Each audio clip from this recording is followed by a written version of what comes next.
Hello everyone, आतापर्यंत मी English ग्रामरचेच video बनवलेले आहेत, परंतु एक कमेंट आल्यामुळे मी मराठी ग्रामरचे व्हिडिओ देखील बनवत आहे। तर हा माझा पहिला व्हिडिओ आहे। यात आपण सुरुवातीलाच वर्णमाला, मराठी वर्णमाला कशी असते आणि त्यात काय काय असते हे बघणार आहोत। मराठी वर्णमाला, वर्ण म्हणजे अक्षर, वर्ण म्हणजे अक्षर। जसे आपण इंग्लिशमध्ये ABCD हे बघितलं होतं सुरुवातीलाच, तसेच मराठीतही वर्णमाला असते। स्वर, वॉवेल्स, आपण इंग्लिशमध्ये बघितलं होते वॉवेल्स, ओके। तसेच हे मराठीतले स्वर आहेत, त्यांना मराठीत स्वर म्हणतात।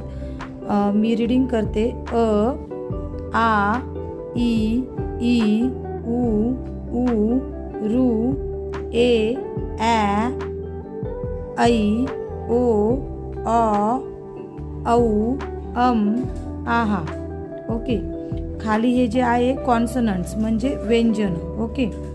क, ख, ग, घ, ड, च, छ, ज, झ, त्र, ट, ठ, ड, ढ, न, ट, थ, द, ध, न, प, फ, ब, भ, म, य, र, ल, व, श, श, स, ह, ळ, क्ष आणि ज्ञ, ओके।